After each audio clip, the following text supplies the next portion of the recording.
Hi guys, so this is the next in my Halloween series for 2012 and this one is an Ice Queen. So I was really inspired by a picture that I saw recently of a sculptor who does these beautiful gothic fairies, and I saw one, I can't remember the name of the artist or the work, but I'll try and find a picture of it and I'll put a link on my blog or on my Facebook so that you can see it.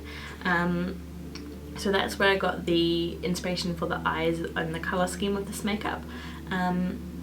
I blocked out my eyebrows, as you can see, and I've tried to highlight the brow bone and the socket and a little bit above the brow bone so that it gives the illusion of the eye socket actually being really elongated and coming upwards rather than being a round socket.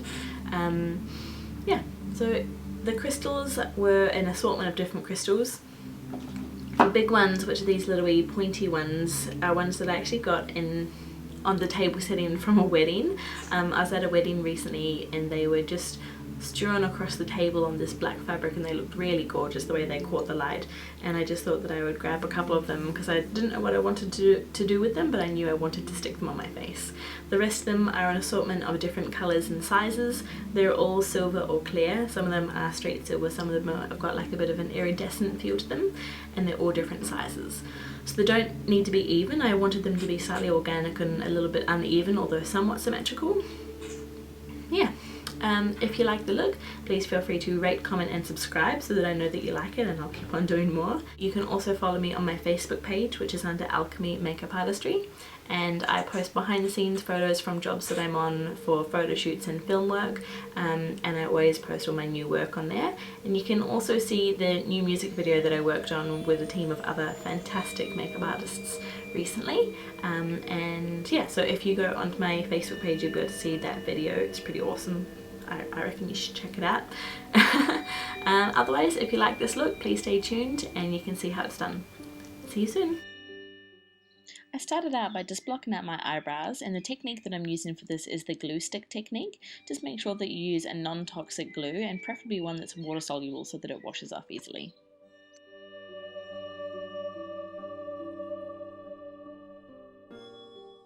Once you've blocked them out, using whatever technique you prefer, just go over the top and powder it so that it doesn't stick. I'm using a cream concealer on a concealer brush, and I'm just going over my eyebrows just to block out and neutralise that colour. I'm then going to blend out the edges and then blend it in with the rest of my foundation, which I'm going to put over the top. Powder over all of the foundation, but pay particular attention to the eyebrows to make sure that that colour is really set and not going to move. Using the colour Cork by MAC, which is a matte eyeshadow, and a small angle brush, I'm just going to draw in very lightly where I want the definition of a shadow to be. This is going to make it look as though my brow bone is actually elongated and going up on an angle.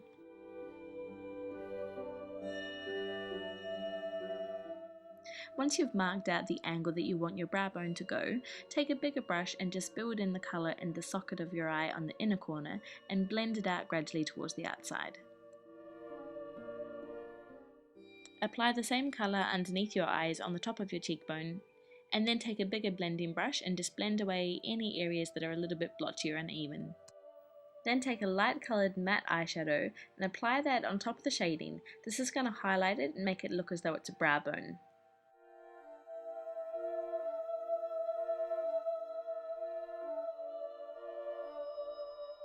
Take a soft brush and go back in again with Cork.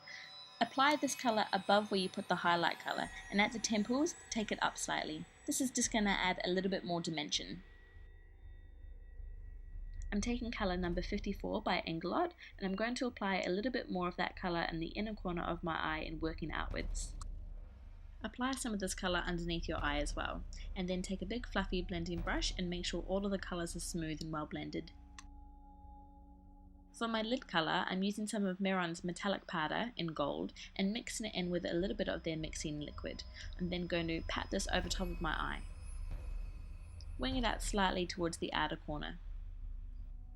You can also apply some to your tear duct and lower lash line. I want to add a hint of maroon, so I'm taking number 55 and applying that underneath my eye and again in the inner corner. My cat's playing behind me. It's quite funny because he keeps falling off. I'm taking Illamasqua's Precision Ink in Scribe to line my lashes, and I'm applying this to the top of my lashes and then extending the wing out quite far to the side.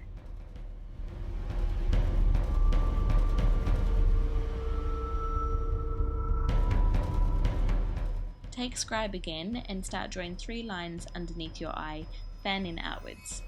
Take your time with these ones, there's no need to rush it, just make sure that they're symmetrical.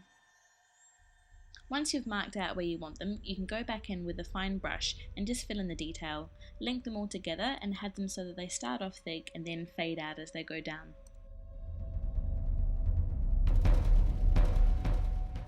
Because I'd already powdered my face, I gave myself a quick mist of Max Fix Plus, and then I went in with a liquid foundation. This is Skin Base by Illamasqua in white.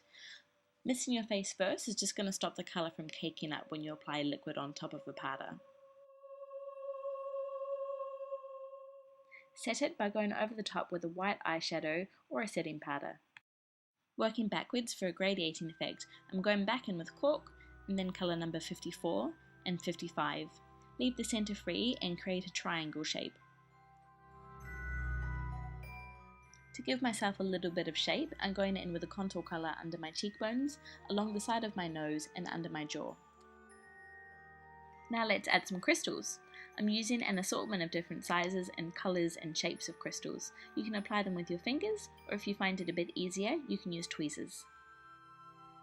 They're easy to apply just with a little bit of eyelash glue on the bottom.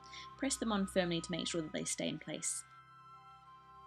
I focused on keeping the bigger crystals on the white part of the triangle and then having them slowly getting smaller as they work outwards. The contrasting colours between the brown tones and the silver really sets them off and makes them stand out.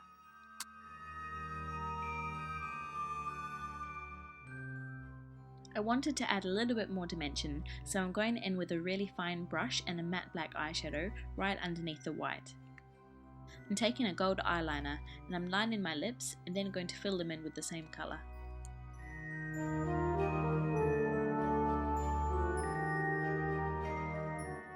I'm then taking MAC's Retro and applying a little bit of this lipstick to the centre of my lips. Then going over top of the whole thing with a little bit of the OCC Lip Tar in Clear. Apply some white false lashes. You can make some by just taking a normal pair of false lashes and going over them with the white precision ink. I don't like the shape of these ones, so I do a different pair next time. I then finished off by applying one more crystal as a beauty spot underneath my eye. And that's the whole look. Please feel free to rate, comment and subscribe. If you liked it, please let me know and I'll keep on doing more. You can also follow me on my Facebook page under Alchemy Makeup Artistry. Take care and have a happy Halloween!